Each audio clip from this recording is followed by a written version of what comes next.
Viewers আসসালামু আলাইকুম, আমন্ত্রণ জানাচ্ছি। কথা বলবো খুব গুরুত্বপূর্ণ একটি বিষয় নিয়ে, এবং তা হলো সহবাসের ক্ষেত্রে পুরুষরা যে ভুলটি সবচেয়ে বেশি করে থাকে বা পুরুষদের মধ্যে যে বিষয়গুলি সবচেয়ে বেশি কাজ করে। যে কোনো যৌন সম্পর্ক বা সহবাস একটি গুরুত্বপূর্ণ বিষয়। পবিত্র একটি বন্ধন বিবাহের মাধ্যমে এই যে সহবাসটি, এটি আসলে হচ্ছে একটা ভূমিকা বহন করে থাকে এবং এটি একটা বৈধ রূপ পেয়ে থাকে। স্বামী স্ত্রী অর্থাৎ নারী পুরুষ বিবাহের মাধ্যমে স্বামী স্ত্রীতে পরিণত হয়ে থাকে এবং তাদের যে এই যে শারীরিক সম্পর্কটা একটা সুন্দর সম্পর্কের রূপ হলো এই বিবাহ বন্ধন। কিন্তু অনেক সময় দেখা যায় যে অধিকাংশ পুরুষদের মধ্যে একটা ভ্রান্ত ধারণা থাকে এবং যার কারণে তারা এই সুন্দর যে সময়টা রয়েছে বা সহবাসের এই যে একটা সুন্দর সময়, এই সময়টাকে তারা উপভোগ করার পরিবর্তে এই সময়টা অনেক সময় তাদের কাছে একটা অস্বস্তি কিংবা তাদের সঙ্গীর কাছে একটা অস্বস্তির কারণ হয়ে দাঁড়ায়। মূলত এই বিষয়গুলো নিয়ে আজকে কথা বলবো। অনেক পুরুষই মনে করে থাকেন যে সহবাস বা এই যে শারীরিক সম্পর্ক বা যৌন সম্পর্ক এগুলো মূলত তাদের জন্যই, এবং এই ক্ষেত্রে হয়তোবা নারীর বা স্ত্রীর কোনো ভূমিকা নেই, এবং এই ক্ষেত্রে হয়তোবা তারাই শুধুমাত্র একটা প্রধান ভূমিকা পালন করতে পারেন। এরকম একটা ভ্রান্ত ধারণা নিয়ে অনেকেই থাকেন এবং যার ফলে অনেকেই তার যে সঙ্গী রয়েছে বা স্ত্রী রয়েছে তার যে গুরুত্ব রয়েছে বা তার যে আকাঙ্ক্ষা বা চাহিদা বা তার যে যৌন অনুভূতির যে প্রাধান্যগুলো রয়েছে সেই বিষয়গুলোকে প্রাধান্য দিতে চায় না বা চেষ্টা করেন না। আবার অনেক পুরুষ রয়েছেন যারা কিনা সহবাসের ক্ষেত্রে বা শারীরিক সম্পর্কের ক্ষেত্রে খুব দ্রুত বা খুব তাড়াতাড়ি যোনিপথে প্রবেশ করানোর চেষ্টা করেন। অর্থাৎ তারা মনে করে থাকেন যে পুরুষ লিঙ্গ যোনিপথে প্রবেশ করালে হয়তোবা সহবাসের সর্বোচ্চ যে তৃপ্তি রয়েছে সেটা পাওয়া যাবে। এটাও একটা ভুল ধারণা। একটি গবেষণায় দেখা গেছে যে যদি সহবাসের পূর্বে অর্থাৎ অন্তত 30 সেকেন্ড যদি একটা আলিঙ্গন করা হয়ে থাকে, স্বামী স্ত্রী যদি আলিঙ্গন করে থাকেন, সেই ক্ষেত্রে অক্সিটোসিন হরমোন নিঃসরণ হয়ে থাকে এবং অক্সিটোসিন হরমোনের পরিমাণটা বেড়ে যায় এবং এর ফলে কিন্তু সেই যে সঙ্গম বা সেই যৌন মিলনটা অনেকটা তৃপ্তিদায়ক হয়ে ফেলে। অর্থাৎ সহবাসের পূর্বে চেষ্টা করতে হবে নিজেদের মধ্যে একটা অন্তরঙ্গ পরিবেশ তৈরি করা। অনেক পুরুষই দেখা যায় যে সহবাসের ক্ষেত্রে খুব তাড়াহুড়া করে থাকেন, মনে করেন যে হয়তোবা এই কাজটাকে খুব দ্রুত সম্পন্ন করতে হবে, এবং এই ক্ষেত্রে খুব তাড়াহুড়ার কারণে হয়ে থাকে যে নারী বা স্ত্রী যে রয়েছে বা তার যে সঙ্গী রয়েছে তিনি সহবাসী উপভোগ করতে পারেন না বা সঠিকভাবে উপভোগ করতে পারেন না।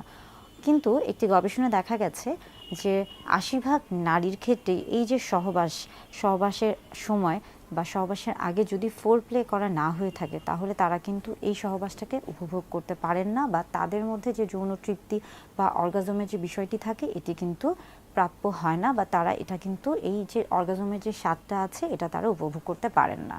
অর্থাৎ সহবাসের ক্ষেত্রে কখনোই খুব বেশি তাড়াহুড়ো করা যাবে না। পাশাপাশি অনেক পুরুষই দেখা যায় যে সহবাসের সময় তার স্ত্রী বা সঙ্গীর সাথে অন্যের তুলনা করে থাকেন বা অন্যের সম্পর্কের সাথে তুলনা করে থাকেন। এই যে অন্যের সাথে তুলনা করা, এই জিনিসটা থেকেও কিন্তু বিরত থাকতে হবে। প্রত্যেকটি মানুষ কিন্তু আসলে হচ্ছে কি একক, এবং প্রত্যেকের কিন্তু আলাদা একটা ব্যক্তিত্ব বোধ রয়েছে, ব্যক্তি স্বাধীনতা রয়েছে, ইচ্ছা অনুভূতি আবেগ রয়েছে। একজনের সাথে কখনোই কিন্তু আরেকজনের গুলো মিলবে না। তাই কখনোই নিজের স্ত্রীকে বা সঙ্গীকে কিন্তু আরেকজনের সাথে বা অন্যের সাথে তুলনা করা যাবে না। অনেক পুরুষই খেয়াল করে থাকবেন যে অনেক পুরুষই বিভিন্ন ধরনের হয়তোবা সোশ্যাল মিডিয়া বা বিভিন্ন ধরনের একটা মাধ্যম থেকে তাদের মধ্যে বিভিন্ন রকমের একটা চিন্তা ধারণা চলে আসে, বিশেষ করে তাদের স্ত্রীর শারীরিক অবকাঠামো বা গঠন সম্পর্কে, এবং সেটা নিয়ে তিনি হয়তোবা সবসময়ই বিশেষ করে একদম নির্দিষ্ট সহবাসের সময় তার যে সঙ্গী রয়েছে বা স্ত্রী রয়েছে তাকে বলতে থাকেন এই যে এইভাবে যদি তুমি বলতে থাকেন মূলত সহবাসের সময়, তাহলে কিন্তু তার যে সঙ্গী বা স্ত্রী রয়েছে অর্থাৎ তার মধ্যে একটা কিন্তু নেতিবাচক প্রভাব পড়ে এবং তার যে আত্মবিশ্বাস অর্থাৎ আপনার স্ত্রীর যে আত্মবিশ্বাস সেখানে কিন্তু একটা আঘাত আনে এবং তার মনে সে কিন্তু তখন কষ্ট পায়। এই ভুলটাও কিন্তু করা যাবে না কখনোই অন্যের শরীরের সাথে, বিশেষ করে আমরা বিভিন্ন ধরনের আমরা বলে থাকি যে চিত্রনায়িকা বা তাদের সাথে বা বিভিন্ন ধরনের পর্ন স্টার তাদের সাথে যদি আমরা আসলে আমাদের সঙ্গী বা স্ত্রীর তুলনা করে থাকি তাহলে কিন্তু এটা কিন্তু একদমই ভুল ধারণা বা এটা কিন্তু আমাদের সহবাসের ক্ষেত্রে একটা বিরূপ প্রতিক্রিয়া তৈরি করবে। অনেক পুরুষ আছেন যারা মনে করে থাকেন যে আসলে অর্গাজমের যে বিষয়টি রয়েছে বা ফোর প্লের যে বিষয়টি রয়েছে, অর্গাজম বলতে আমরা যেহেতু বলে থাকি যে সর্বোচ্চ যে তৃপ্তিটা, অনেক পুরুষই এই অর্গাজম বা ফোর প্লেতে কখনোই গুরুত্ব দেন না। তারা মনে করে থাকেন যে স্ত্রীর ফোর প্লে বা সর্বোচ্চ তৃপ্তি যেটা অর্গাজম, সেই ক্ষেত্রে কোনো গুরুত্বপূর্ণ ভূমিকা রাখে না, এবং সেই ক্ষেত্রে তারা নিজেদের ক্ষেত্রে অর্গাজম হচ্ছে কিনা বা নিজেদের তৃপ্তিটা পূর্ণ হচ্ছে কিনা সেটার দিকে জোর দিয়ে থাকেন। এই প্রত্যেকটা বিষয় আসলে একজন পুরুষ যদি সহবাসের ক্ষেত্রে এগুলো যদি করে থাকেন, তাহলে আসলে তার জন্য আমার মনে হয় না যে তাহলে তার জন্য আসলে এই সহবাসটা, তার যে সঙ্গী রয়েছে বা তার যে স্ত্রী রয়েছে, তার জন্য আসলে এই সহবাসটা কখনোই আনন্দকর বা উপভোগযোগ্য হবে না, বরং এটা তার জন্য অনেক বেশি কষ্টের, বেদনাদায়ক হবে এবং যন্ত্রণাদায়ক হবে। এবং পরবর্তীতে তিনি কিন্তু যখনই সহবাসে বারবার যেতে থাকবেন বা আপনার সাথে বা স্ত্রীর সাথে, স্বামী স্ত্রী যখনই একটা সহবাসে যাওয়ার চেষ্টা করবেন, তখনই কিন্তু তিনি একটা অনীহা পোষণ করবেন বা তার মধ্যে আগ্রহটা কাজ করবে না বা আগ্রহটা দেখাবে না। অর্থাৎ এই কাজগুলি অনেক পুরুষই সহবাসের সময় করে থাকেন। এই ধারণা থেকে পুরুষদেরকে বেরিয়ে আসতে হবে এবং অবশ্যই নারী পুরুষ উভয়কেই সহবাসের ক্ষেত্রে, স্বামী স্ত্রী উভয়কেই কিন্তু এক প্রাধান্য দিতে হবে। উভয়েরই যে যৌন আনন্দ, আকাঙ্ক্ষা, অনুভূতি, ইচ্ছা, চাহিদা রয়েছে, প্রত্যেকটা বিষয়কে গুরুত্ব দিতে হবে।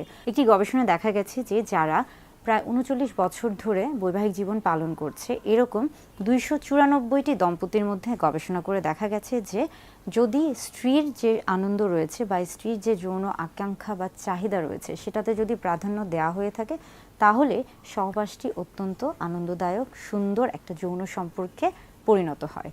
অর্থাৎ স্বামী স্ত্রী উভয়ের ক্ষেত্রে এই যে সহবাসের ক্ষেত্রে প্রত্যেকটি বিষয়কে সমানভাবে গুরুত্ব দিতে হবে এবং দুজনের চাওয়া পাওয়া, দুজনের প্রত্যেকটি বিষয়কে প্রাধান্য দিতে হবে। অনেক পুরুষই দেখা যায় যে সহবাসের ক্ষেত্রে খুব তাড়াহুড়া করে থাকেন, মনে করেন যে হয়তোবা এই কাজটাকে খুব দ্রুত সম্পন্ন করতে হবে, এবং এই ক্ষেত্রে খুব তাড়াহুড়ার কারণে হয়ে থাকে যে নারী বা স্ত্রী যে রয়েছে বা তার যে সঙ্গী রয়েছে তিনি সহবাসী উপভোগ করতে পারেন না বা সঠিকভাবে উপভোগ করতে পারেন না। কিন্তু একটি গবেষণায় দেখা গেছে যে ৮০% নারীর ক্ষেত্রে এই যে সহবাসের সময় বা সহবাসের আগে যদি ফোর প্লে করা না হয়ে থাকে, তাহলে তারা কিন্তু এই সহবাসটাকে উপভোগ করতে পারেন না বা তাদের মধ্যে যে যৌন তৃপ্তি বা অর্গাজমের যে বিষয়টি থাকে এটি কিন্তু প্রাপ্য হয় না, বা তারা এটা কিন্তু এই যে অর্গাজমের যে স্বাদটা আছে এটা তারা উপভোগ করতে পারেন না। অর্থাৎ সহবাসের ক্ষেত্রে কখনোই খুব বেশি তাড়াহুড়ো করা যাবে না। পাশাপাশি অনেক পুরুষই দেখা যায় যে সহবাসের সময় তার স্ত্রী বা সঙ্গীর সাথে অন্যের তুলনা করে থাকেন বা অন্যের সম্পর্কের সাথে তুলনা করে থাকেন। এই যে অন্যের সাথে তুলনা করা, এই জিনিসটা থেকেও কিন্তু বিরত থাকতে হবে। প্রত্যেকটি মানুষ কিন্তু আসলে কি একক, এবং প্রত্যেকের কিন্তু আলাদা একটা ব্যক্তিত্ব বোধ রয়েছে, ব্যক্তি স্বাধীনতা রয়েছে, ইচ্ছা, অনুভূতি, আবেগ রয়েছে। একজনের সাথে কখনোই কিন্তু আরেকজনের গুলো মিলবে না। তাই কখনোই নিজের স্ত্রীকে বা সঙ্গীকে কিন্তু আরেকজনের সাথে বা অন্যের সাথে তুলনা করা